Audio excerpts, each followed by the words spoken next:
Assister aux vidéos de discussion, souvent tumultueuses, opposées ou engagées.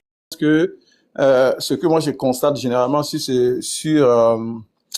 les différentes chaînes de télé lorsqu'on parle de débat politique, et je constate que ceux qui viennent pour débattre, comme vendre leur parti, chercher à séduire, ils ont déjà comme généralement une idée arrêtée, tu vois, ils ont une posture. Pour eux, quand ils viennent, c'est pour affronter les chroniqueurs, vous voyez, alors que c'est ce qui tue leur audience, c'est ce qui tue aussi la pertinence des arguments qu'ils vont avancer, et ça les détourne en réalité du vrai débat, tu vois, parce qu'ils sont déjà dans une posture, et ça, ce n'est pas bon. Vous avez l'occasion là, comme Daouda l'a dit, comme Kokra l'a dit, de séduire l'audience, de faire passer votre message, de le simplifier pour arriver, vous voyez, à convaincre le plus grand nombre. Mais vous faites fi de ça, vous vous donnez en spectacle. Et ça, pour un débat politique, c'est vrai que quand on fait dans les rues, ça passe. Parce que vous avez des gens qui rient, qui rigolent et tout. Mais quand vous avez cette occasion-là de vous présenter devant la nation, je pense que ça demande beaucoup plus de préparation. Quand tu es bien préparé, tu vas être très rarement distrait par ce genre d'attitude. Ça, c'est très clair. Tu vois, parce que tu connais ton sujet, et quand tu maîtrises bien ton sujet, même celui qui est en face, quelles que soient les questions qu'il va te poser, tu vas utiliser des pirouettes intellectuelles pour revenir sur ce que toi, tu as envie de dire, pour l'inscrire à l'intérieur de tout ton sujet. Tu vois? Et malheureusement, on constate que dès lors qu'on distrait quelqu'un seulement, dès lors qu'on lui lance une pique seulement, il est tellement dans sa posture qu'il panique. Il se croit dans un ring et il se met à se battre. Vous voyez, et souvent il perd le combat parce que même le combat, il n'était pas préparé à ça. Il mène un combat pour lequel il n'était pas préparé, alors qu'il s'est préparé pour venir s'exprimer, pour venir répondre à des questions. Mais au-delà de tout ça, c'est un parti que tu viens défendre. Tu vois, ce sont des idées. C'est un public que tu veux convaincre. Mais là, tu viens, tu te mets à te battre. Et là, tout part en vrille et tu sors de là comme quand tu t'es rentré. C'est-à-dire, le public, l'audience n'a rien compris de ce que tu voulais dire. Tu n'as pas réussi à les séduire et tu fais mal, comme on le dit, hein, à ton propre parti. Donc, pour moi, dans les débats, au-delà même de la rhétorique, au-delà même de la façon de tenir le débat, c'est la préparation. Savoir de quoi tu viens de parler et être prêt sur tous les angles dans l'ensemble. C'est-à-dire, tu dois être capable d'apprivoiser non seulement le débat, mais les questions qu'on te pose. Quelqu'un peut te poser une question personnelle, mais si tu as cette habilité-là à cerner la question et à répondre de manière intelligente, mais tout en l'inscrivant dans le débat, sans t'écarter. Parce que ce qu'on cherche, c'est t'éloigner généralement du sujet, c'est te lancer des pics et t'amener vraiment comme à t'effondrer. Et toi aussi, tu rentres dans cette rhétorique-là, tu dis, non, moi je vais lui montrer que je vais le décrédibiliser, parce que généralement, c'est ce qu'ils veulent faire. Quand ils viennent, ils vont s'asseoir, ils vont dire, le chroniqueur qui est là, je le connais, j'ai déjà une idée de lui, il m'aime pas, il veut nous descendre, moi aussi je vais le descendre. Mais c'est pas ton rôle de descendre le chroniqueur. Tu pourras jamais descendre le chroniqueur, parce que le chroniqueur, il est chez lui. C'est quelqu'un, c'est son travail, là, il est chez lui. Donc, toi, il faut savoir le recevoir. Non seulement chez lui, recevoir ce qu'il te donne, mais l'amener là où tu veux l'amener. Et c'est ça le débat. Tu vois, c'est ça le débat. Et c'est comme ça que les gens deviennent beaucoup plus performants dans les débats. Mais ce qu'on voit malheureusement, c'est toujours des batailles. Et puis après, on ramasse tout ce qui est sur les réseaux sociaux. C'est ça, je vous constate aussi. Hein. Parce que même le simple débat qu'on fait ici aujourd'hui, les gens ils viennent vous écouter. Donc quand tu es sur un panel de télévision, ils vont prendre je veux dire, l'idée qu'ils ont de toi ici, ils vont transposer ça sur un plateau de télé. Tu vois? Et c'est ça qui va les nuire dans le débat. Donc, je m'arrête là pour l'instant. Daouda est en train de manger, hein, il mange. Donc, je sais pas si Kaza peut Merci, manger. merci. Merci, merci, je suis là. Maintenant, je sais pas. Luc, tu es là? Ouais, vieux, je suis là, non, je suis là. Ok, je te laisse la parole. Ouais, bon, en fait, moi, j'ai essayé d'écouter le débat, c'est que, voilà, parce que, il y a ce qu'on appelle, comment se comporter face à un jeu, à un chroniqueur, parce que déjà, quand il vient avec le ton d'agressivité, mais les gars, il va te manger cru, en fait. La preuve en est que nous, souvent, quand on est en France, c'est quand les gars, les débats tels que lorsque, Ahmed Jamel, quand il fait appel à les choses, à des bons partis, à des différents bons politiques, quand ils viennent s'asseoir, mais les gars, d'abord, ils essaient de se lâcher d'abord. Parce que pourquoi? Ils savent que si ils vont sur la défensive, le gars il va les manger crus. Après, il en est qu'une fois, quand Jordan, j'ai suivi l'un de ses interviews, quand Jordan Bada est venu, ils étaient en train d'échanger. Mais en un clin d'œil, Jordan Bada s'est mis sur la défensive. Mais d'un petit phrase, il a bloqué Jordan Bada en même temps pour dire, bon, tu vois, les gars, il s'est paniqué en fait. Donc, moi, c'est ce que je dis, c'est que souvent, quand on parle pour faire les débats, il y a ce qui, il faut être, c'est ce qu'on veut dire, il faut être relax d'abord, et puis il faut être courtois. Mais lorsque tu sors du cadre du débat, lorsque tu sors du sujet, que tu veux faire des attaques personnelles, mais en gros, c'est les journalistes qui gagnent en fait. Parce que comme moi, comme toi, tu es là pour représenter ton parti, tu es là pour parler au nom de ton parti. Mais si tu as réussi le plateau, que déjà, tu ne peux pas convaincre déjà les journalistes. Parce que les journalistes, son rôle, c'est de te coincer. C'est de te mettre de te mettre à l'épreuve pour dire est-ce que quand tu viens, est-ce que tu as la hauteur? Parce que déjà, lui, il représente le peuple. Donc, comment faire pour lui de convaincre? Maintenant, en cherchant de le convaincre maintenant, ça va dépendre. Parce que souvent, il y a des journalistes, ils te laissent partir, ils te laissent parler. Bon, ils se disent, bon, le gars, il a été vraiment cool avec nous. On va essayer voilà, on va essayer d'essayer certaines choses. Mais souvent, quand tu viens sur la défensive, et puis bon, tu essaies de faire comme si toi, tu connais tout, mais le gars, il va pas te faire cadeau. Il va t'allumer, quoi. Donc, et puis, donc, moi, je voulais vous poser une question, hein, voilà, vite fait. Maintenant, moi, personnellement, en tant que chroniqueur, en tant que journaliste, comme si je peux me permettre, comment vous arrivez déjà à déstabiliser quelqu'un qui est en face de vous? Comment vous arrivez à savoir si le gars est déjà hors du débat, mais s'il est agité? Comment vous arrivez à l'éteindre dans le débat, en fait? C'était Non, juste mais ma question. la première des choses, c'est qu'on le regarde. Tu le regardes, quand tu le regardes bien, il y en a quand ils viennent, ils tremblent. Il y en a quand ils viennent, ils tremblent pas, ils pensent qu'ils savent tout, ils connaissent tout. Donc, généralement, ce que tu fais, tu le laisses parler. Il faut le laisser parler, parler, parler, parler. Quand il finit de parler, là, c'est-à-dire que dans ce qu'il lui dit là, tu trouves des incohérences dedans. Et puis tu l'attaques. Tu vois, ça va me permettre de te raconter une petite anecdote. Quand Charles Begoudé elle est quitté à La Haye, je le dis, hein, les gens peuvent enregistrer et puis lui transmettre. Hein. Quand il est quitté à La Haye, il est venu, on devait le recevoir. Quand on devait le recevoir, la première chose qu'il a faite, quand il est venu sur le plateau, en ce moment, il y avait tous les grands chroniqueurs. Moi, j'étais nouveau. Hein. Il a dépassé Alain Toussaint, il a dépassé Élysée, il a dépassé qui encore? Je crois bien que c'est Edith Bro, Edith Bro et puis Isabelle Vaughn. Et puis il est venu vers moi. Euh, pour ceux qui connaissent bien Charles Blé Goudé, c'est quelqu'un qui aime bien faire atout aux gens. Charles Blé Goudé m'a fait atout. Vraiment, il m'a fait atout. Il m'a pris dans ses bras. Il m'a enlacé dans ses bras. Quand il m'a enlacé dans ses bras, et puis il parlait dans mon oreille, il m'a dit, ah, franchement, et ça, ce sont des mots que je n'ai jamais dit à quelqu'un, mais je le dis aujourd'hui. Il m'a dit, ah, franchement, depuis la Belgique, je suis ton émission, tout et tout, quelqu'un est bien, tout et tout, tu as de l'avenir devant toi, je veux pas que tu changes, reste comme tu es, tout et tout, reste comme ça, ne change pas. Et du coup,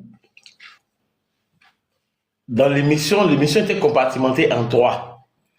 Moi, je passais en deuxième partie. Les premiers gars sont passés. Et quand ils sont passés, moi, je passais en deuxième partie.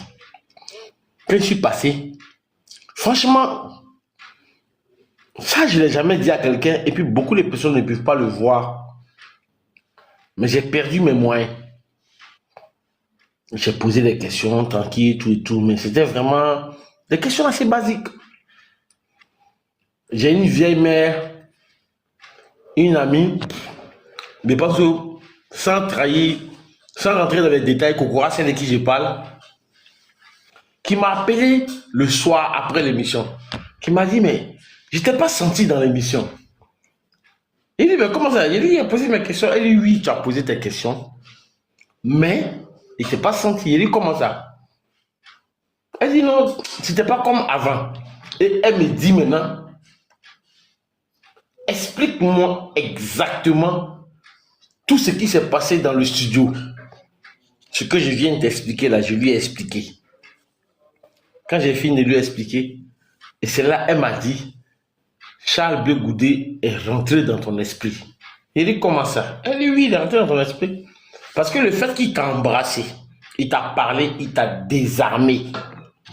Et comme il t'a désarmé, parce que Charles Blé Goudé sait que dans tous les chroniqueurs, la personne qui est capable d'empêcher son message de passer, c'est toi. Parce qu'il sait que tu peux l'amener ailleurs. Et quand tu vas l'amener ailleurs, finalement, son message là ne sera pas compris. C'est ce qui s'est passé entre vous deux là qui va être compris. C'est ce que les gens vont retenir. Donc, il t'a calmé. Lucky Luke, je suis allé m'asseoir, j'ai analysé l'émission. Moi-même, je suis allé m'asseoir, j'ai regardé l'émission, j'ai vu l'émission. J'ai compris que Charles Blé Goudé, je juge tout ce qu'il cherche. Il a nagé dans mon esprit. Vrai même. Il a nagé dedans même. Il s'est amusé dedans et puis il est sorti. Mais c'est pas méchant. Parce que c'est quelqu'un qui maîtrise l'art du débat. Je suis venu passer un message. Je ne suis pas sur un débat politique. Je ne suis pas en face d'adversaires politiques. Je suis en face des personnes qui vont me poser des questions. Donc, je ne vais pas leur faire des problèmes. Je les calme, je pose le contexte, ils me posent des questions, je réponds. Même si la question est dure, je réponds. C'est tout. C'est pour te dire que nous autres là, on sait à quel moment l'invité est mal à l'aise. Je ne sais pas comment te l'expliquer, mais on le sait. On le sent parce que quand on est sur le plateau, on le sent. On sent que c'est bizarre. Donc, tu sens que la personne est mal à l'aise sur une certaine question. Sur ce qui s'est passé la semaine dernière, je ne vais pas revenir de Dieu. Moi, je sais à quel moment c'était bizarre. Je sais. Mais par principe et par... Non, je sais. J'ai pas envie de revenir dessus, en fait. Donc, vraiment, pardon si je ne veux pas revenir dessus.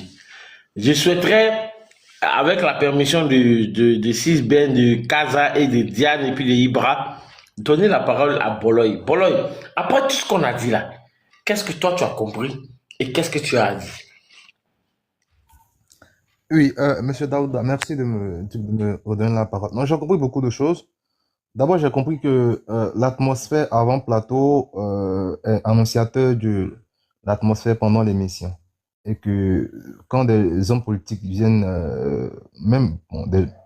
que quand un invité vient à l'émission, s'il sent que les débats vont être chauds, il prend d'abord le soin d'amener, en tout cas, certains chroniqueurs ou le chroniqueur qui pense qu'il va être le plus dur avec lui, l'emmener dans sa cause à travers peut-être un signe amical ou une sorte de tendresse qui désarmerait le chroniqueur en question. Pour Blé Goudé, ça a été vous, mais bon, moi je pense que au PPACI, on a une personne qui, quand elle vient sur les débats, est très apaisée et donc je pense que je la soupçonne aussi de faire la même chose.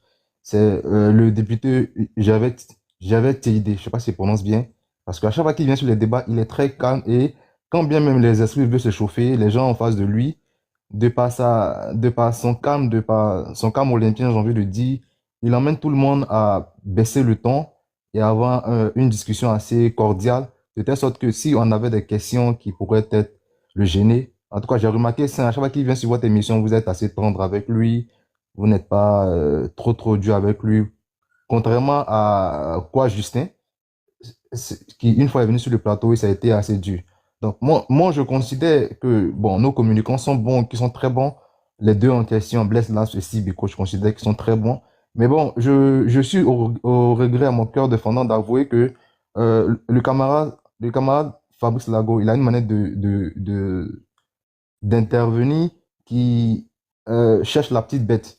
Parce que dans la rhétorique, c'est aussi ça. Il cherche un moyen de déstabilisation qui pourrait emmener l'autre personne à perdre ses moyens. Voilà, parce que le miroir, parce qu'il a été formé en France et le miroir de la rhétorique en France, c'est souvent les discours de présidentiel. Et l'un des discours les plus marquants, c'est où Mitterrand, sinon, c'est où Chirac dit à Mitterrand, là c'est un débat, il n'y a pas de président, il n'y a pas de...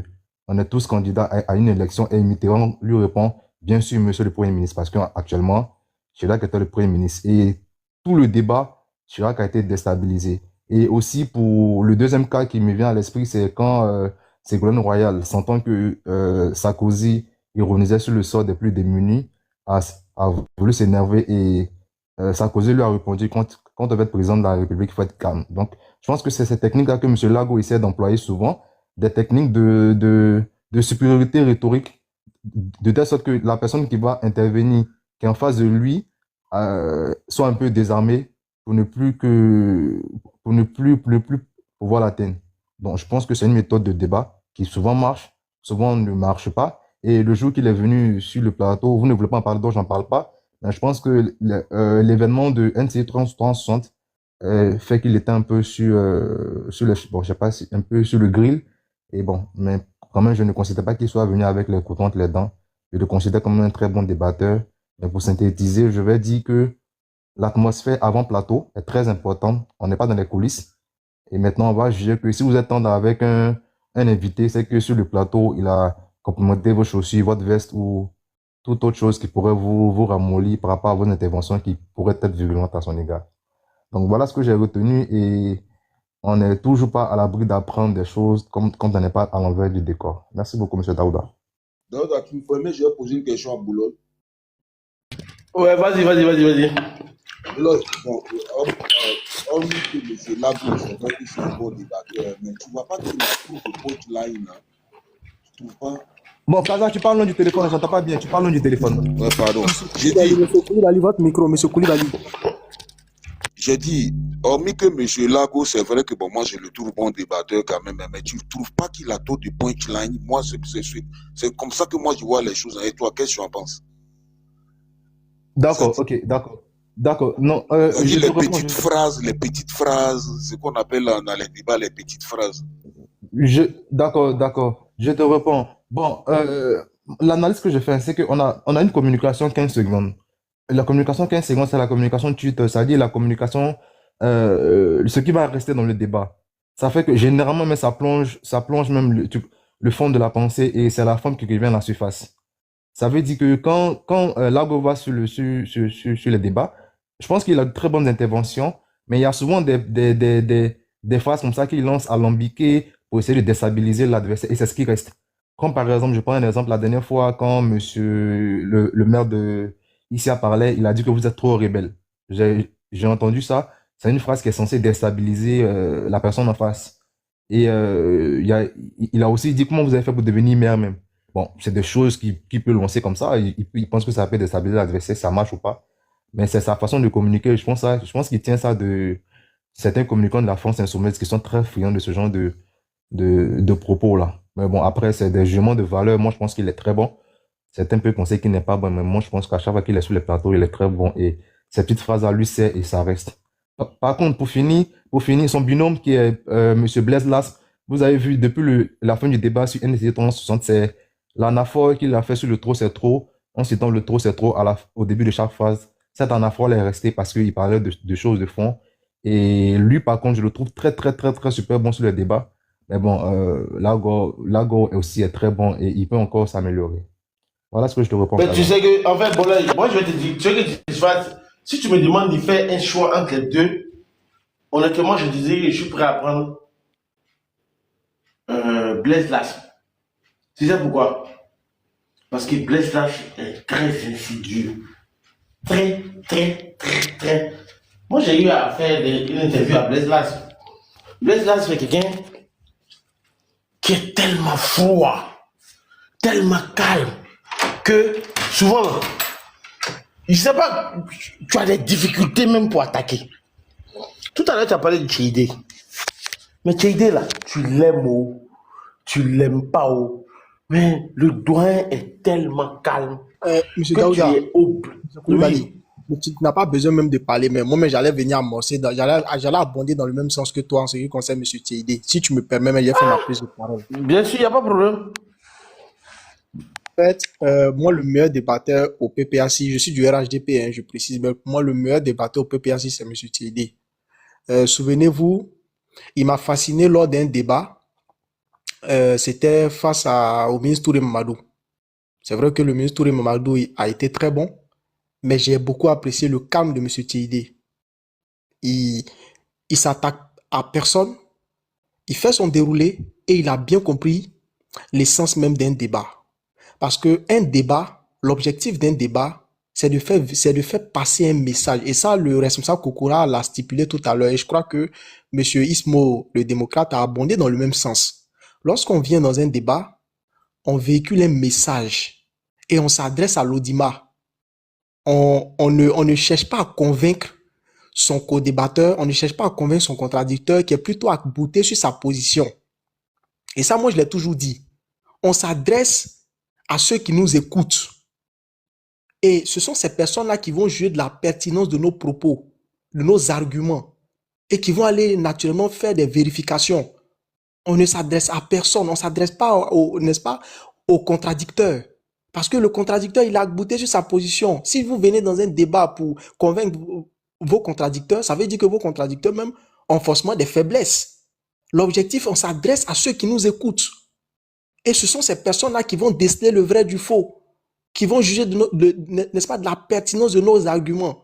Effectivement, de mon point de vue, au PPAC, le meilleur débatteur pour moi, c'est M. Tchéidé. Et d'ailleurs, je ne sais pas pourquoi il ne fait pas assez de plateaux. Je ne comprends pas. Je ne comprends pas pourquoi il ne fait pas assez de plateaux. Il a eu un débat assez instructif avec le ministre Touré Mamadou en 2024, lorsque le PPAC avait organisé une manifestation. Je ne sais pas c'était quelle manifestation, j'ai oublié. C'est vrai que M. Touré Mamadou, comme à l'accoutumée, a été très bon, mais M. Tchéidé était très calme. Il donnait ses Mais arguments. en fait, Tranquille. Ibra, excuse-moi, je vais te dire quelque chose. Et ça, je m'adresse à Boloy pour qu'il comprenne en mieux. Boloy, un gars comme M. Tchéidé en face de moi, un gars comme Daouda, mais je suis perdu. Je suis perdu. En fait, je suis sur Mars et le gars est sur Terre.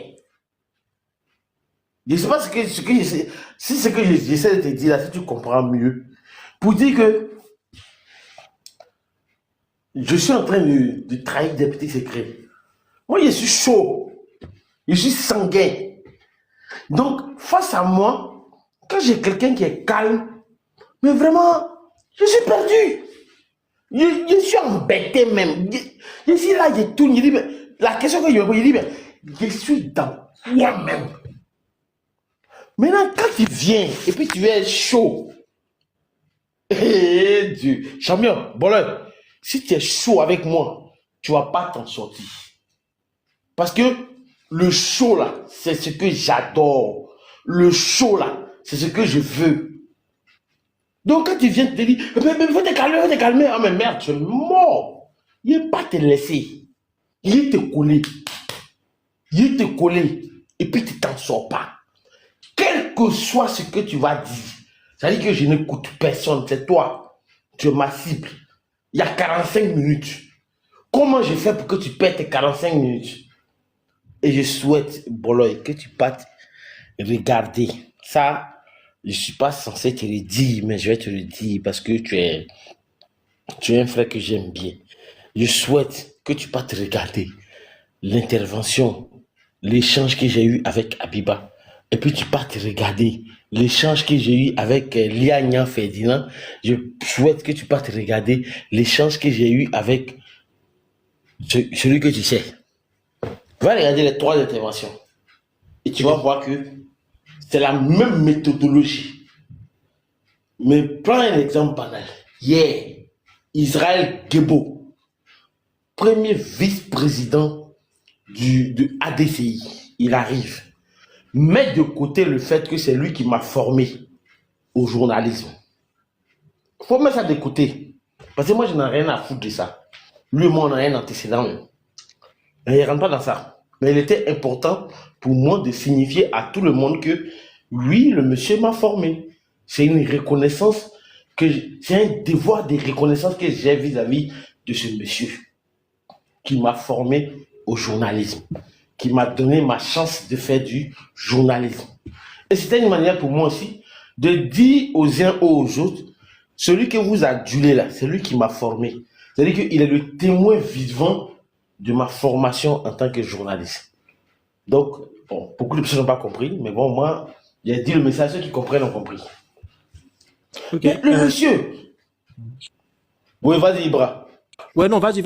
Je voulais te dire qu'après ça, je vais chuter et puis voilà. Voilà. Mais le monsieur, je l'accule, première question. Il répond tac, tac, tac, tac, tac, tac, tac, tac, tac, tac, tac, tac. Il finit de répondre, je lui envoie une deuxième question. Mais regarde sa posture. Il refuse de m'attaquer. Mais son problème, mais il se met dans la tête, comment je passe le message de ADCI? Il passe le message d'ADCI. J'ai posé 4 questions. À la suite, à aucun moment, il ne m'a dit, mais monsieur Koulibaly, calmez-vous. Vous êtes trop excité. Il ne m'a jamais dit ça. Il est resté calme. Et puis il m'a répondu. Je ne sais pas si tu comprends. Arrivé un moment même là, vraiment, si je ne suis pas bête, je suis obligé de me calmer. Voilà, c'est ce que je voulais te dire. Ibra, chute, et puis moi j'ai la parole à Kazan. Voilà. Donc, quand vous prenez par exemple M. Kokoranzi, qui est là, je crois qu'il est toujours là, mais c'est un immense débatteur. Voilà. Et il fait les débats, ça date pas d'aujourd'hui. Je crois qu'il a commencé ces débats, en tout cas moi je l'ai connu dans ses débuts, je crois en 2015-2016, par là sur Ivoire.net. Hein. C'est ça, hein, M. Kokora? C'est Ivoire.net, non? Ou c'est, je sais pas s'il est là. Kokora a commencé à bon. Vraiment, faut pas me demander. Ok, ah, d'accord. Mais sinon, pour trucs, sur les plateformes, c'est sur Ivoire.net qu'il a commencé, sur les plateformes. Voilà, sur les plateformes, c'est une plateforme américaine, tenue par un Ivoirien, je crois. Voilà, c'est là que moi je l'ai connu, en 2015 et 2016. Voilà. Et c'est pour ça que je dis que dans les débats, je vais répéter, M. Koulibaly, et tu vas être d'accord avec moi. Dans les débats, on ne vient pas pour convaincre nos contradicteurs, ni pour convaincre les chroniqueurs ou journalistes. Non, on vient passer un message. Et c'est ce que le ministre Touré Mamadou a fait. Voilà. Mais je vais dire à M. Boloy, je ne sais pas s'il est dans le secret des dieux au niveau du PPACI, mais ce serait bien pour vous de faire intervenir de temps en temps dans les débats M. Tiédi. Parce que je ne sais pas, il fait pas assez de débats. Pourtant, il est très bon. Voilà. Merci. Et d'ailleurs, je veux te poser la question de savoir pourquoi d'ailleurs, Boloy, si tu peux me répondre rapidement en une minute, pourquoi on ne le voit pas de plus en plus dans les débats? Non, en fait, moi, je peux t'expliquer sans rentrer dans les détails. Ben, je sais que Boloy, il sait rien actuellement. Le vrai problème, c'est que les différents responsables des partis politiques font le choix de avec qui ils veulent débattre. Ils font le choix. Par exemple, je te prends un exemple banal. Dernièrement, RFI a lancé un débat appel sur l'actualité. Si tu as remarqué, le PDCI a envoyé Soumaïla Bredoumi, le RAGP a envoyé Mamadou Touré, je ne sais pas pourquoi, mais le PPACI a envoyé Sibiko. Tu vois? Les autres, Soumaïla Bredoumi et puis, comment on appelle ça, Mamadou Touré, ils n'ont trouvé aucun inconvénient. Ils ont préféré aller s'asseoir, ils l'ont appuyé bien, quand ils ont fini de l'appuyer, et puis ils sont passés à autre chose. Ouais, mais M. Koulibaly. Vas-y. Il t'écoute. Non, en fait, je voulais te poser la question de savoir pourquoi il y a dans des partis, souvent il y a des cadres que tu ne verras jamais dans des débats. C'est-à-dire que ils sont bons dans les débats, mais tu ne les verras jamais dans des débats. Pourquoi? Non, mais parce qu'en fait, ils font le choix. C'est ce que j'essaie de te dire, en fait. C'est comme Kokora, par exemple. Kokora, il est là. Je préfère. C'est vrai que je saute 6 Ben, et puis Kaza, et puis Diane. Mais tu verras pas Kokora. Il y a des gens avec qui Kokora ne débattra jamais. Mais si tu le payes, il va pas débattre. il va faire le choix. Il dit il ne débat pas avec lui. Mais par contre, il y a des gens avec qui il débattra. Il discutera. Par exemple, si TikTok, tu vas le voir, il va discuter avec tout le monde, tranquille, tout et tout. Mais s'il s'agit de la télévision, là, il va faire le choix de dire, il ne discute pas avec toi. Parce que toi et moi, ça n'a rien à voir avec un manque d'humilité, mais on n'a pas le même niveau, on ne discute pas. C'est ce que certains partis politiques font. Un ministre voudra discuter avec quelqu'un qui a rendu ministre dans un parti politique. C'est comme Thiam, il n'acceptera pas de discuter avec un ministre de Ouattara. S'il doit débattre, il va vouloir dire que non, lui veut débattre avec Ouattara. C'est comme ça. Ou bien à défaut, je préfère parler seul. C'est comme ça. Faut pas prendre ça pour faire quelque chose de spécial en fait. C'est leur psychologie en fait. Il faut que tu comprennes cela. Par contre, dans les partis politiques, il y a des gens comme Kokora, il y a des gens comme Steve Biko qui adorent le débat. Et franchement, moi je le dis ce soir, Steve Biko c'est quelqu'un que j'adore en tant que débatteur. Il est très bon en rhétorique. À part son côté où il mord tout le monde. Là. Voilà, c'est tout. Bon, si je donne la parole à Kaza. Kaza, tu as la parole. Kaza, pardon, juste Ouais, il 15 y a secondes. Boulogne Même qui pas, voulait répondre à ma question. voilà, non, voilà, même pas même. Bon, je vais essayer de faire une ébauche de réponse. Je pense que les gens comme TID ou Danon JJ ou oui, pour ne citer que ces deux-là, je pense qu'on les garde plutôt pour les débats institutionnels, c'est-à-dire les débats peut-être où ils sont les seuls invités, ce genre de format-là. Ou peut-être face à des ministres RHDP, c'est ce genre de format-là qui leur convient le plus. Mais pour les Mais là, débats tu sais que, mais bon, là, avant que tu ne parles, même on a reçu Danon JJ. Danon JJ, c'est quelqu'un, moi, il m'a beaucoup épuisé. Voilà, Parce que c'est voilà, quelqu'un qui, voilà. c'est quelqu'un qui est très calme. Par exemple, on a reçu, comment il s'appelle, l'autre là, comment il s'appelle, Monsieur Kone Katina. Est-ce que tu sais que sur le plateau, moi, j'ai vu Kone Katina respirer. Toi, tu as la télé, tu ne vois pas. Mais il respire. C'est-à-dire que quand il respire, là, tu sens que la question que tu lui as posée, là, ça l'énerve. Oh, c'est À quelqu'un bout qui de est souffle, quoi. non, pas à bout de souffle. Il respire pour faire Un baisser soupir, la un soupir. colère. Ok, d'accord, Oui, il je vois, soupire je vois. très fort même. Voilà, Mais tu peux, d'accord, toi je qui es à vois. la télé, tu ne vois pas. Mais moi qui suis là, je vois, je sens. Il est resté très calme. Et quand il est calme, c'est difficile de le prendre à défaut. Quand la personne est très calme, c'est difficile de le prendre à défaut. Tu es obligé de partir sur des petites questions assez basiques, tout et tout. Mais si tu veux partir frontalement avec la personne, mais tu vas te perdre. Il va te laminer comme si rien n'était passé. Donc quand la personne vient, elle est trop chaud, voilà, c'est un peu ça. Kaza, vas-y. Et puis Kaza, pardon, vraiment, tu as la modération, tu gères quoi, moi-même me laver. Ok, il n'y a pas de grave. Merci beaucoup. Bon, que dire après les conseils de M. Kokora et toi-même, Daouda? Seulement, ce que moi je peux remarquer, c'est que moi, bon, dans le cours de notre formation au Parti Socialiste, quand j'étais encore jeune et fou, j'ai décidé que j'étais au Parti Socialiste parce que j'étais jeune et fou. On nous disait que quand tu vas débattre, il ne faut pas avoir des a priori sur ton co-débatteur. Dès que tu as cet a priori-là, c'est toi-même qui es déstabilisé, même si c'est un journaliste. Et moi, je crois que c'est ce qui s'est passé sur ton plateau la dernière fois avec le monsieur, un nom, tu dis, il ne faudrait pas qu'on dise le nom. Hein. Je pense qu'il est venu avec des a priori. Et il y a quelque chose qui est passé, personne n'en parle, hein, que moi, qui m'a vraiment choqué, quoi. À un moment, je ne sais pas si tu te rappelles, Daouda, tu es là? Il est parti, c'est la À un moment, il a parlé de drogue. Je ne sais pas si vous avez suivi ça. On a très bien suivi, moi j'ai suivi, tout le monde a suivi. Oh, et si tu as fait la remarque aussi, la présentatrice lui a demandé quel est le rapport. Il n'a pas assumé. Il a fait le bouche, il n'a pas assumé. Ouais. Il n'a pas assumé, tu vois. Donc moi je pense que c'est bon, il avait des c'est quelqu'un que moi j'aime bien honnêtement, mais ce jour-là, je crois qu'il avait des a priori. Il s'est dit, et ça c'est, je sais pas si au PPACI les gens, il faut, alors que c'est une formation du Parti Socialiste, je pense que le PPACI fait partie du Parti Socialiste. Il ne faut pas avoir des a priori quand tu viens débattre avec quelqu'un. Finalement, c'est toi qui est déstabilisé. Voilà. Moi, je n'ai pas grand-chose à dire. Vous avez déjà tout dit. Hein. Moi, mon modèle à moi, c'est Emmanuel Macron ou Manuel Valls. Voilà. Et puis, dans le côté petite phrase, ça va être Jean-Pierre Raffarin. Voilà, donc je n'ai pas grand-chose à dire, vous avez déjà tout dit. Donc, je vais passer la parole à qui 6 bêtes, non? Ouais. Kaza, en tant que socialiste, là, tu n'as pas de référence comme Strauss-Kahn ou bien c'est un peu trop pour toi? Non, non, je suis plus socialiste, moi. Ça, c'est quand j'étais jeune et fou. Je ne peux pas...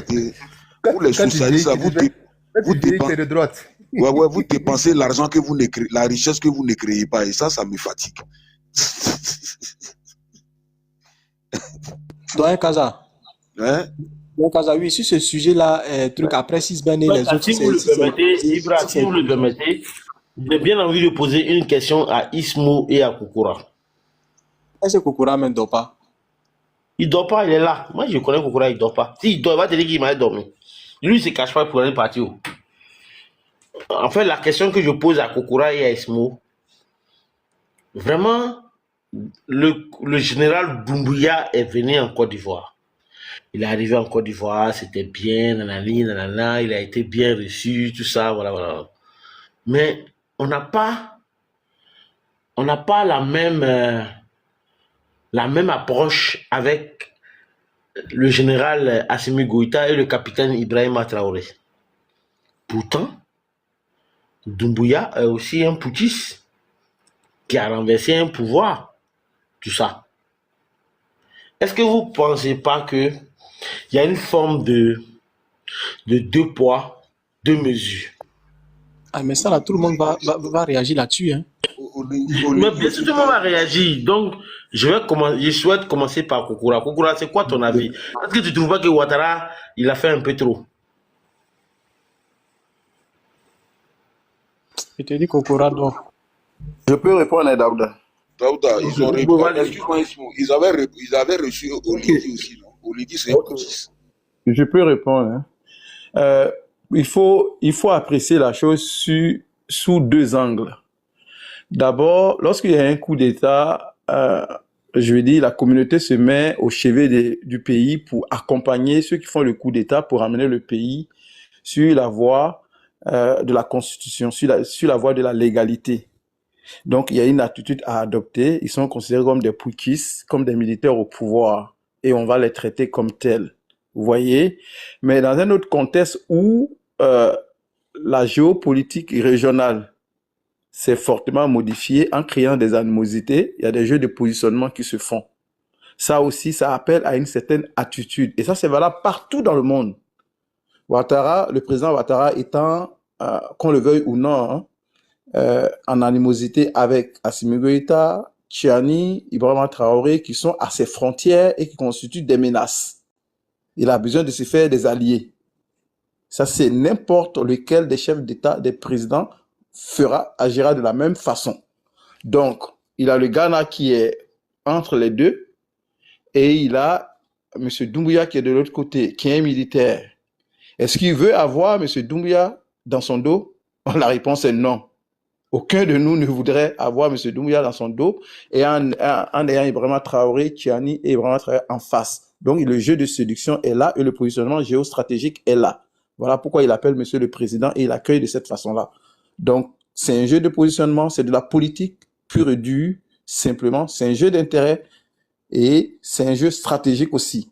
Dans un autre contexte, toutes les démarches ont été faites pour amener la Guinée à coopérer avec la CEDEAO et à intégrer progressivement la légalité. Et c'est le prolongement de ces actions-là qui fait en sorte qu'aujourd'hui, l'attitude envers Doumbouya est totalement différente. Et c'est légitime. Voilà. Doyen Kaza, tu peux faire passer la parole. Hein. Ok. Bon, je vais passer la parole à que 6Ben qui n'a pas encore parlé et puis Diane. 6Ben, vas-y. Tu es là? Diane, tu es là? Il dort peut-être. Diane, tu es là, Diane? Diane? Le chien dort. 6Ben aussi dort. Bon, ben, docteur Ibra, vas-y alors. Ouais, non, moi je pense que Tu le voulais parler président. de la CI, non? Vas-y. Non, C'est pour toi la qui CEI, es. non, la CEI, c'est pas la peine. Daouda a dit de laisser parce que lui-même, il n'a pas suivi l'émission. Sinon, le président de la CEI est sorti aujourd'hui sur la RTI avec des éléments moins, des éléments nouveaux. Voilà. Donc, mais je vais pas parler de ça. Quand il va suivre l'émission, on va en reparler. Pour la visite du général, parce que faut rappeler qu'il est désormais général. À l'époque, il était colonel, mais il est général. Il a pris le pouvoir effectivement par un putsch le 5 septembre 2021, me semble-t-il. Donc, il a renversé monsieur le professeur Alpha Condé en République de Guinée. Donc, pour moi, la posture du président Hassan Ouattara est une posture qui est constante. Parce que je vous fais remarquer que le président Hassan Ouattara a reçu monsieur Assimi Goïta à l'époque quand il était vice-président de la transition au Mali, après le premier putsch au Mali, à l'occasion d'un sommet au Ghana. Après cette rencontre, Monsieur Assimi Goïta était très satisfait de cette rencontre. Il a même félicité son aîné, le président Hassan Ouattara, pour les conseils prodigués. Et il a dit que il n'y a pas de problème, qu'au moment venu, il allait toujours consulter le président Hassan Ouattara pour recevoir encore des conseils. Après ça, vous vous souvenez, le président Hassan Ouattara a reçu Monsieur Abdoulaye Diop à Abidjan, qui est par ailleurs le ministre des Affaires étrangères, donc le chef de la diplomatie malienne, pour justement parler donc de l'actualité sociopolitique, de l'environnement, je vais dire sous-régional et de plusieurs autres aspects assez importants. Aussi, le président Hassan Ouattara a reçu M. Damiba à Abidjan. Il a aussi reçu M. Oligui et bien d'autres. Donc, le président Hassan Ouattara n'est pas hostile, il n'est hostile à personne. Si vous avez besoin de lui à l'effet de vous prodiguer de sages conseils ou de vous donner quelques, quelques conseils pour mener à bien ce que vous êtes en train de faire, mais il est disposé. Voilà, il ne ferme la porte à personne. Voilà, donc il a reçu tout ce beau monde. Je parle de M. Assimi Goïta, M. Damiba, M. Oligui, aujourd'hui M. Doumbia. Donc, il est dans sa constance, il est constant dans ce qu'il fait. Voilà, il ne ferme la porte à personne. Si vous avez besoin de lui, aujourd'hui même, il a dit à M. Doumbia qu'il est disposé à lui prodiguer de sages conseils par rapport justement à la conduite vers, vers le retour, concernant le retour vers l'ordre constitutionnel. Donc, pour moi, il n'y a pas d'inconstance, il n'y a pas d'incohérence dans la démarche du président Hassan Ouattara. Voilà, il n'est hostile à personne. Donc, pour ne pas être redondant et pour ne pas me répéter, je vais m'arrêter là pour dire qu'il n'y a pas de dichotomie, il n'y a pas un hiatus entre la façon de fonctionner du président Hassan Ouattara, entre ce qu'il dit et ce qu'il fait. Il y a une symbiose parfaite, il y a un lien de corrélation entre ce qu'il dit et ce qu'il fait. Et donc, pour moi, il n'est pas hostile, il est hostile à personne.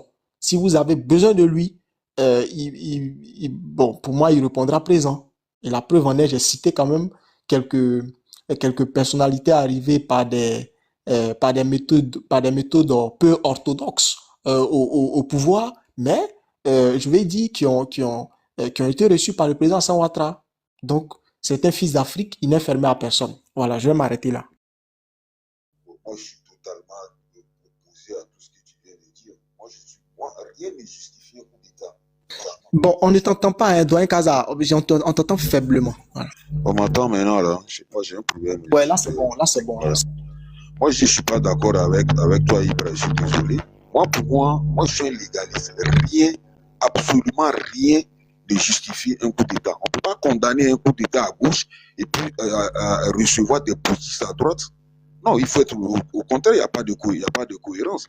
Maintenant, pourquoi pas, si c'est pour la paix du pays. Kaza, excuse-moi 2 secondes. Hein. Vas-y. Je voulais dire que, comme moi je m'avais dormi, je laisse ce téléphone allumé. Vous avez le droit de parler de tous les sujets que vous voulez, quoi, en fait.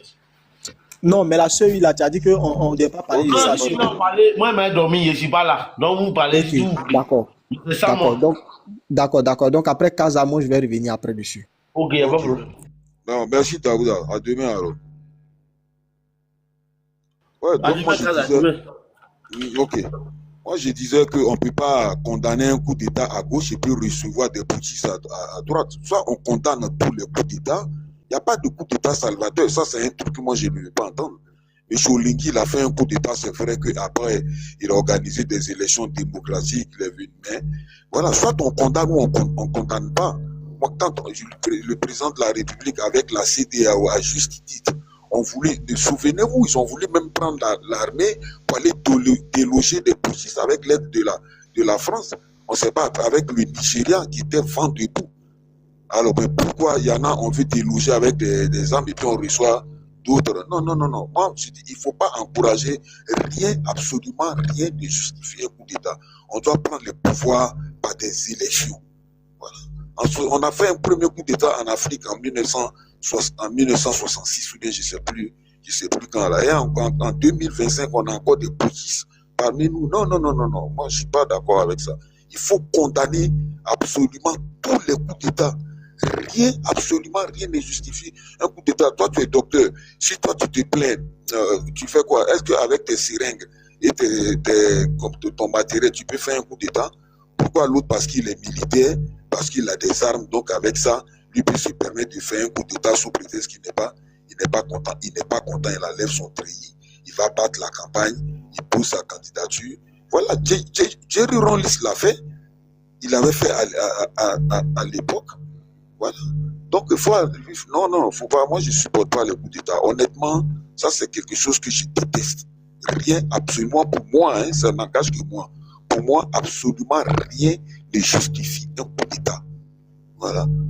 Regarde, par exemple, je te donne un exemple, je vais chuter par là. Au temps des gilets jaunes en France, je ne sais pas si tu as entendu parler de ça. Voilà, les gens, on disait que M. Macron, il était détesté, mais si un militaire avait fait un coup d'État, les gens allaient être contents. Mais le problème, c'est qu'on n'a pas fait de coup d'État, mais les prochaines élections, c'est bel et bien M. Macron qui a gagné les élections. Voilà. Donc ça, c'est des ébauchons, des trucs de rue. Non, rien ne justifie un coup d'État, selon moi. Merci, je vais chuter par là. Et Je peux faire une motion rapidement. Voilà. Oui, mais désolé. Hein. Non, en fait, Doyen Kaza, on est tous d'accord sur le principe que aucun coup d'État ne doit être justifié, aucun coup de force ne doit être justifié. On est d'accord là-dessus. Je suis pas en train de justifier les coups de force. D'ailleurs, je suis un légaliste et moi, voilà, tu me connais pour ça. Je parlais de la posture du président Alassane Ouattara. Il n'y a pas de dichotomie au niveau de sa posture. Il n'y a pas un hiatus. Tu vois, il n'y a pas d'incohérence. Je disais simplement, regarde, je te prends un exemple. Quand il y a eu coup d'État quand il y a eu coup de force en République de Guinée, donc avec le professeur Alpha Condé qui a sauté, le président Alassane Ouattara faisait partie de la délégation de la CEDEAO qui a été qui s'est rendue en République de Guinée. Je crois que dans cette délégation, il y avait le président Alassane Ouattara et il y avait le président ghanéen pour voir comment le retour à l'ordre constitutionnel pouvait se faire rapidement. Et il y a eu des pourparlers, il y a eu des discussions. Voilà. Il y a eu des discussions. Même dans le cas du Mali, il y a eu également des discussions, il y a eu des pourparlers. Donc, le président Alassane Ouattara n'est jamais resté fermé à quelqu'un. Si vous avez besoin de lui pour discuter, pour qu'il vous donne de sages conseils, pour mener à bien votre transition, mais il est disposé à le faire. Et j'ai donné des exemples. J'ai dit, M. Assimi Goïta a été reçu par le président Alassane Ouattara. Les images sont là, je n'invente rien. À l'époque, M. Assimi Goïta était le vice-président de la transition malienne au Ghana à l'occasion d'un sommet. Voilà. Après ça, il a commencé à avoir justement des embrouilles, certes, mais la posture du président Alassane Ouattara est constante. Il n'est hostile à personne. C'est ce que je suis en train de dire. Moi, je parle de la position du président Alassane Ouattara. Voilà, merci. Okay, non, après, je vais revenir sur la CEI, là. Voilà, après, je vais revenir sur la CEI. Bon, attends, je vais demander qu'est-ce qu'il en pense, Ismo, et puis après, je te donner la parole sur la CEI. Ismo, tu es là? Ismo, le démocrate, mon frère. Est-ce qu'on m'entend même? Non, je suis là. Ouais, mais avant la série, là, moi, je veux réagir sur le coup d'État, là, si tu permets. Ok, attends, après, Ismo, tu as réagi. Ismo, qu'est-ce que tu en penses selon par rapport à moi, ma posture, par rapport aux gens de coup d'État, là? Ismo a déjà parlé, Kaza. Ismo a dit, c'est déjà là-dessus. Non, mais je vais juste... Non, il a parlé par rapport au président guinéen, ça n'a rien à voir. C'est ça. Moi, Vas-y. je suis d'accord avec toi que la posture, moi, je suis très contre les coups d'État, hein, et c'est mon opinion pour dire que on ne peut pas, dans un pays sérieux, ériger comme principe l'accession au pouvoir par la force des armes, par la violence, par la barbarie, par la sauvagerie. C'est comme ça que moi, je qualifie ça. Tu vois? Mais au-delà de cette posture-là, quand on ramène ça dans ce qui s'est passé aujourd'hui avec l'accueil de Doumbouya, là, on est dans le jeu stratégique. Tu vois? Et c'est comme si on dirait aujourd'hui que des sanctions ont été prises contre la Corée du Nord, contre l'Iran, contre tout ce beau monde-là, et qu'aujourd'hui, Poutine, dans son agression contre l'Ukraine, il revient sur sa position pour dire que non, moi, je vais faire barrage à toutes les sanctions qui seront votées à l'ONU contre la Corée du Nord, contre l'Iran et tout le reste. Parce que aujourd'hui, dans ma posture, j'ai besoin d'alliés. Et le président Ouattara, dans sa posture aujourd'hui, isolé dans la sous-région, qu'on le veuille ou non, de par ses différentes frontières, n'a qu'un allié. Un allié sur qui il peut compter. Monsieur Doumbouya, qui est un militaire aussi. Et tu vous avez le Ghana de l'autre côté, qui est entre les putschistes et lui. Donc, il a besoin de se repositionner, de se faire des alliés dans cet environnement qui est hostile. Mais par principe, moi, je suis contre les coups d'État. Je serai toujours contre les coups d'État parce que c'est la pire des choses qui peut arriver à un pays. Quelqu'un a cité le Ghana, mais le Ghana a eu un chemin, ce qu'on appelle le chemin, un accident de parcours. Oui, il y a eu le coup d'État, mais l'attitude de Jerry Rawlings a fait couler le Ghana. Il a fallu qu'il revienne à l'ordre constitutionnel et renoue avec la communauté internationale, sort de son isolement pour emprunter le chemin de la démocratie et du développement. Voilà. C'est pour ça, pour moi, aujourd'hui, tout ce qui est comme autour, que ce soit Olingi, que ce soit Doumbouya, et vous allez voir ma page, je les ai tous critiqués, que ce soit Ibrahima Traoré, Tiani et tout, et je vais toujours les critiquer parce que pour moi, c'est pas le modèle. N'importe quel barbare peut prendre des armes et confisquer le pouvoir et imposer ses délits à un peuple. Construire des usines de tomates, tout le monde peut faire ça.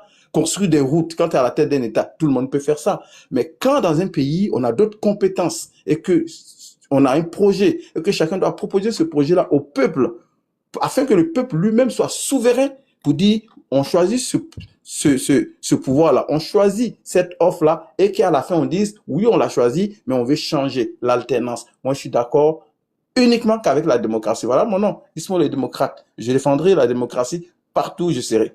Voilà, c'est tout. Merci à toi, merci à toi. Bon, on va faire 3 minutes, et puis après, Dr. Ibra va venir sur l'histoire de... Donc, Oloy, AMD, Lucky, hein? Ok.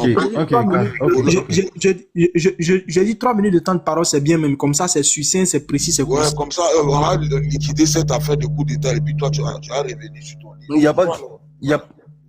Ok, il y a pas de souci, il y a pas de souci. Ok, vas-y. Bon, Ibra, en préambule, si tu avais un objet vidéo ou audio pour qu'on soit au même niveau d'information pour pouvoir... En fait, rapidement. J'ai pas regardé l'émission, en fait. Moi, j'ai pas regardé l'émission.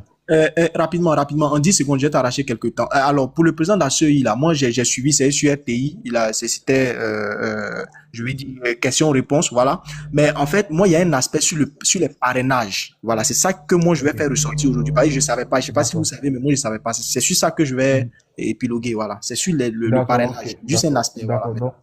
D'accord. Donc, pendant ta prise de parole, je vais chercher à voir pour te donner une bonne information. Maintenant, en fait, concernant les coups d'État, oui, la position de principe, le postulat de base, c'est de dire que toute accession au pouvoir, autre que par les élections démocratiques, est à proscrire et à condamner. Voilà. Moi, c'est l'école dont je me revendique. Toute accession au pouvoir. Après, on peut qualifier le coup d'État, on peut qualifier les résultats qu'il donne, mais il ne faut pas les encourager, il ne faut pas les saluer. Il ne faut même pas les souhaiter. Donc, voilà le postulat de base. Mais après, mon vieux Kaza, quand tu te mets dans une position moralisatrice, tu attaques plutôt les causes au lieu de chercher la véritable raison, parce que notre espace CEDEAO est inondé par des dérives autocratiques de certaines personnes qui ont accédé au pouvoir par des élections. Je ne vais pas prendre l'exemple de la Côte d'Ivoire pour ne pas fâcher, mais autour de nous, dans la sous-région, ce genre de gouvernement ont eu lieu.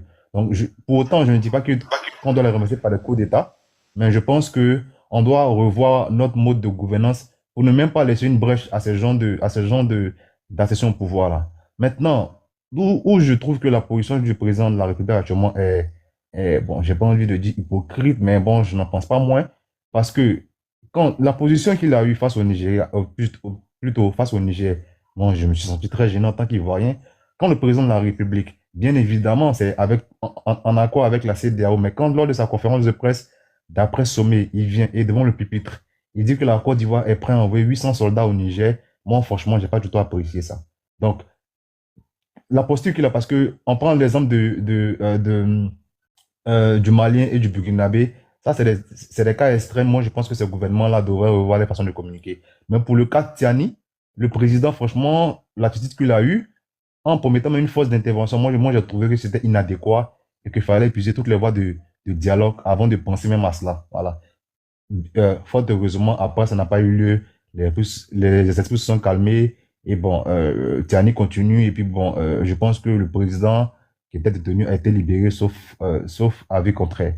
Maintenant, ce que je veux relever, c'est que Monsieur Ismo, le démocrate, a dit que c'est une posture stratégique.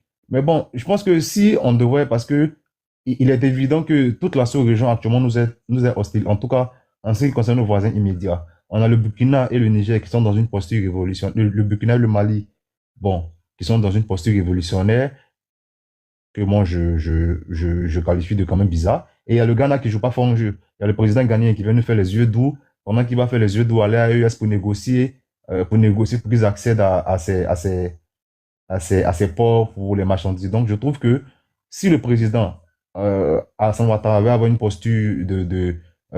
posture cohérente, il devrait faire la même chose avec le Libéria. Parce que sans m'animer de mauvais esprits, je pense que si une attaque doit venir venir vers la Côte d'Ivoire, ça viendrait plutôt du Libéria. Je vais m'essayer à des analyses militaires, mais je pense que le Libéria est plus enclin à former des gens qui vont nous attaquer, et même le Burkina et le truc. Donc, je pense que recevoir Doumbia, c'est comme qualifier Doumbia de putschiste halal, parce que Doumbia, lui, il s'est soumis aux contraintes de la CEDEAO et il a adopté cette posture de petit frère-là, d'écrasement que le président Hassan Ouattara aime bien, et que cette posture-là, Monsieur Ibrahim, oui, Monsieur Ibrahim, bon, le Malien a toujours oublié son nom. Goïta, ouais, Goïta n'a pas voulu accéder à cette posture de se rendre petit. Donc, le président Hassan Ouattara, quand il voit qu'il peut dominer, donc il domine. Mais je pense que cette même posture, elle devrait l'avoir pour le Libéria, et j'attends qu'on va recevoir le Libéria plus tôt. Mais je pense que recevoir le putschiste de la Guinée, c'est pas une posture cohérente quand il a eu des attitudes guerrières par rapport au Niger, qui bien que n'étant pas notre voisin, est aussi un coup d'État.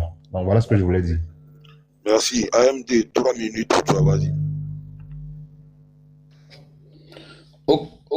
Ok, Kaza, merci beaucoup. Vous m'entendez, hein? J'espère. On t'entend, vas-y. Ok, voilà, salut à tout le monde, hein. Déjà, il fait déjà jour ici. Et mon frère Ibra, j'espère que tu vas bien, ça fait 2 jours. Bon, là, j'ai pris le temps de suivre un peu le panel de Daouda, où on parlait un peu de toutes les questions en toute tranquillité. Je pense que c'est souvent aussi important. Mais le temps est petit. Et concernant la question du fait que le président ait aujourd'hui accueilli le président de la Guinée, pour ne pas dire le président de la transition, et il faut le dire, mon frère Ibra est en train de aborder la question sur un argumentaire pour moi qui n'est pas vraiment fiable.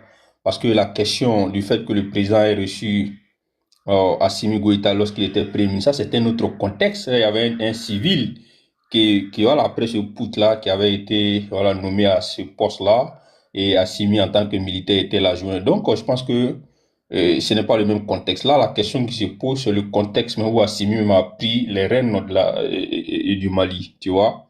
Et sur cette question-là, il faut savoir que vraiment, le torchon a vraiment brûlé.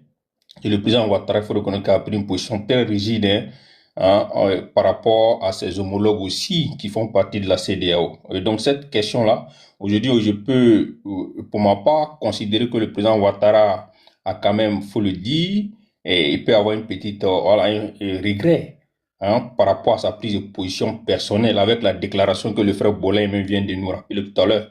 Je pense que c'était une réunion d'ensemble et lui seul a fait une telle déclaration au détriment des autres collègues. Vous avez vu que le président togolais même faisait partie aussi de ce colloque-là, mais qui a toujours continué à faire des démarches entre ces pays de l'AES et la CEDEAO. Donc, pour moi, le président Ouattara, je pense que c'est lui, en tant que le doyen, qui devrait avoir cette attitude-là. Bon, il ne sait pas quelle était... je ne sais pas, voilà. Et qu'est-ce qu'il avait dit ou bien quelle position il avait pris par rapport vis-à-vis de ses amis pour dire qu'il pouvait résoudre à travers la position qu'il a eue.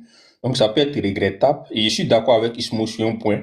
À un moment donné aussi, la politique, ce n'est pas forcément le cartésien. Il faut quand même essayer d'arrondir les ongles et puis regarder un peu et voilà en quoi est-ce que nos intérêts pouvaient être menacés par moment. Donc, au nom de cela, le président Ouattara, on peut le dire, il s'en fout, voilà, de ce que on pourrait appeler de la cohérence. Sinon, dans la forme, il y a une incohérence. Maintenant, dans le fond, en tant que politicien, à un moment donné aussi, il ne faut pas regarder un peu ces paramètres-là.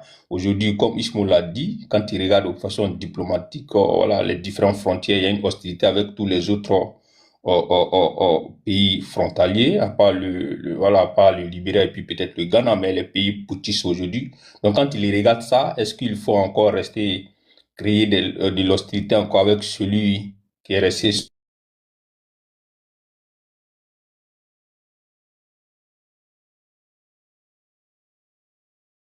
Ton Je micro est n'entends plus coupé. rien.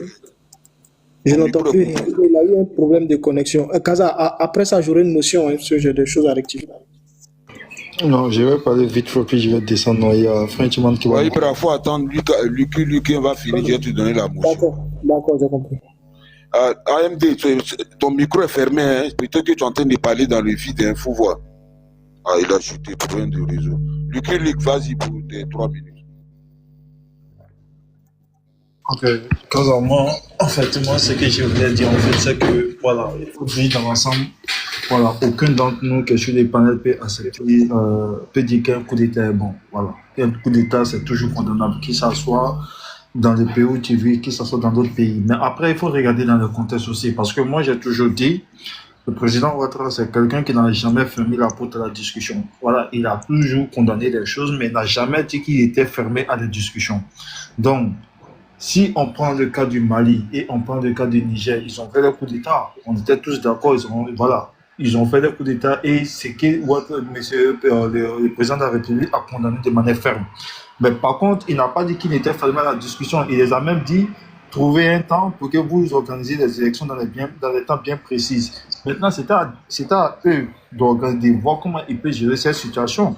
Maintenant, si le président de la Guinée est allé en visite en Côte d'Ivoire, M. Ouattara, il a toujours été une personne de la diplomatie, il a toujours été une personne de dialogue. Pourtant, il ne peut pas dire que parce que quelqu'un décide de venir chez moi parce qu'il a fait un coup d'État, voilà, et puis je vais lui fermer la porte parce que je ne sais pas ce qu'il va venir me dire. Donc, c'est selon son arrivée qu'on va essayer d'échanger. Et puis après, il y a les questions stratégiques. Par exemple, c'est comme moi, je te prends un exemple kazakh qui est très simple. Quand on prend le gars qui a renversé Bachar al-Assad en Iran, en Syrie, mais c'était un gars qui était recherché partout. Mais après, lorsqu'il a fait son coup d'État en Syrie, qu'il a renversé Bachar al-Assad, Macron l'a reçu aux Champs-Élysées, ici, dans les palais présidentiels ici. Donc, à un moment donné, on peut dire qu'il y a des points stratégiques qu'il faut tenir compte. Maintenant, par contre, quand on prend aussi au niveau de la forme, moi, c'est ce que j'ai revenu sur. Au niveau de la forme, c'est condamnable. Parce qu'un coup d'État, que ça soit partout, ça vient, moi, j'ai dit c'est toujours condamnable. Maintenant, dans le fond, est-ce que la personne qui est venue, il va faire la fête de la population? Maintenant, où je dis, souvent, il y a dans de mauvaises choses, tu peux trouver de bonnes choses dedans aussi. Donc, même si le gars, il est venu de manière pushiste, mais ça a lui aussi d'essayer de revoir comment il peut gérer ça aussi. Maintenant, si se rapproche de Ouattara pour prendre le conseil, moi je pense que Ouattara, il n'est pas quelqu'un qui fait mal à la discussion, parce que si tu condamnes quelque chose, que les gars veulent se rapprocher de toi. Mais c'est en se rapprochant de toi que tu peux le convaincre aussi à faire l'ouverture des choses, des jeux politiques dans ton pays. Mais si tu lui fermes la porte, comment lui il intervient, comment il va faire, donc c'est comme il est braqué sur lui, donc c'est comme tu lui donnes pas l'occasion d'essayer d'arranger les choses en fait. Donc à un moment donné, il y a des points stratégiques aussi qu'il faut essayer de voir. Parce que déjà, ces pays dont vous parlez, qu'ils ont parlé, moi j'ai regardé, c'est les pays de l'AES. Pourtant, ils parlent des choses de panafricanisme. Panafricanisme où la Russie te porte, mais la Russie, c'est pas en Afrique là. Donc, on a un moment donné, on a qu'à se prendre au sérieux. Tu vois, ça. Donc, moi, c'est sur ça que je voulais intervenir quoi. Maintenant, tu peux me faire descendre et puis faire monter Frenchman.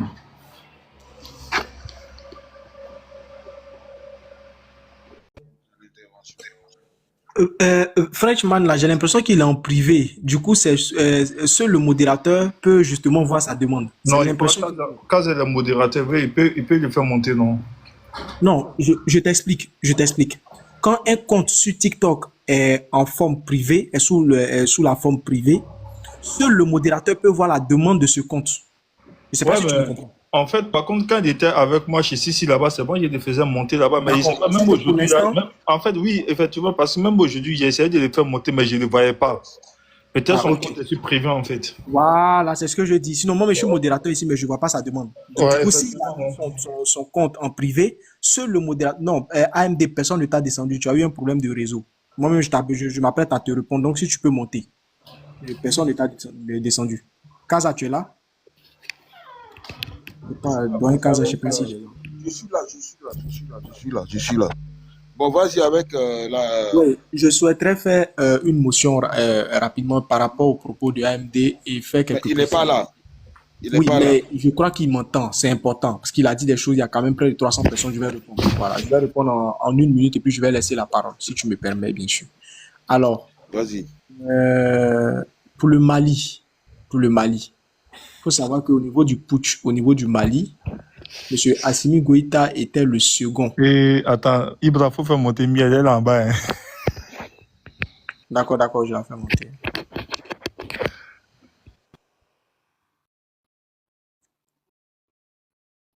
Voilà, ok, c'est bon.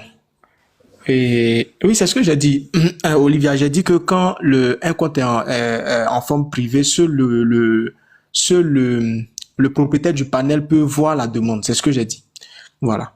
Je disais que quand il y a eu le premier, au Mali, il y a eu 2 putschs en 2020 et 2022. Si mes souvenirs sont bons. Monsieur Ibrahim Keïta a été renversé. Quand il a été renversé pour la première fois, c'est Monsieur Badaou qui a été porté à la tête de la magistrature suprême au Mali. Et Monsieur Badaou a été renversé. Lorsque Monsieur Badaou est arrivé au pouvoir, Monsieur Assimi Goïta était son second. C'est Monsieur Assimi Goïta qui a été reçu par le président Ouattara à l'occasion d'un sommet à Accra.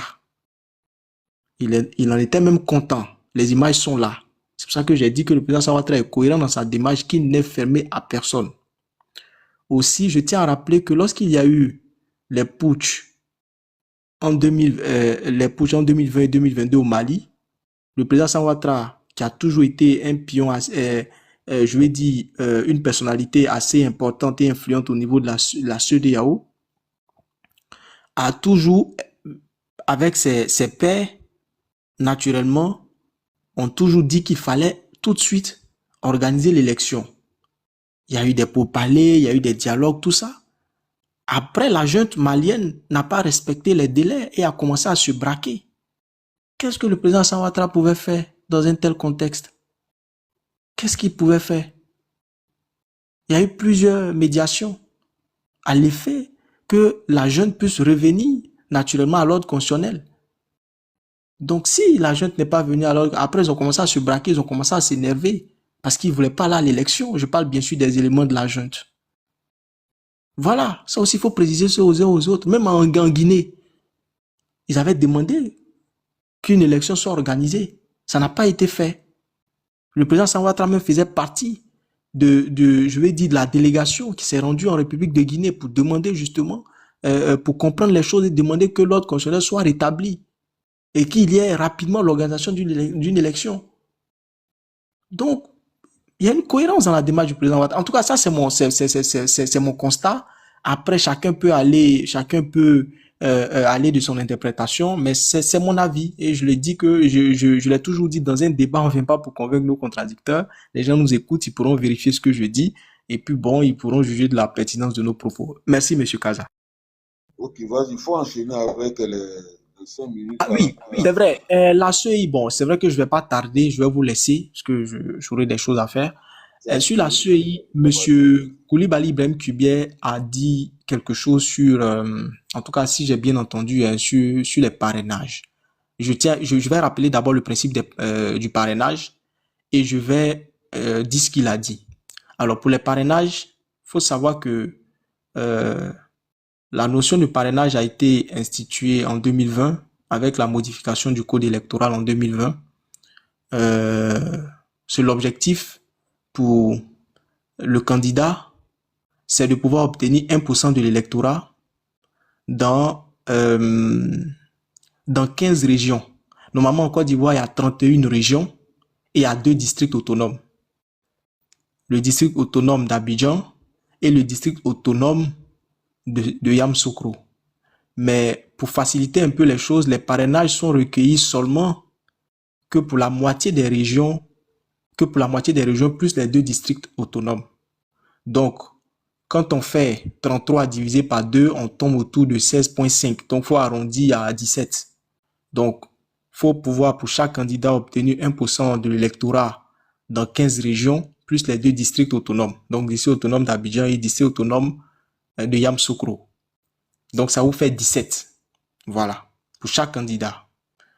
Et donc, si par exemple, pour une région, c'est un exemple, il y a 500 000 habitants, il faut pouvoir obtenir 1% de 500 000, la signature. Donc, c'est une élection même avant l'élection. Voilà un peu le principe du parrainage. Et M. Koulibaly Ibrahim Kubier dit aujourd'hui, le brillant magistrat, il dit que les parrainages sont... Brillant, tu exagères quand même un peu, hein, le brillant. Le brillant, il est brillant, ça, il n'y a même pas de débat. Donc, on va pas faire de débat là-dessus.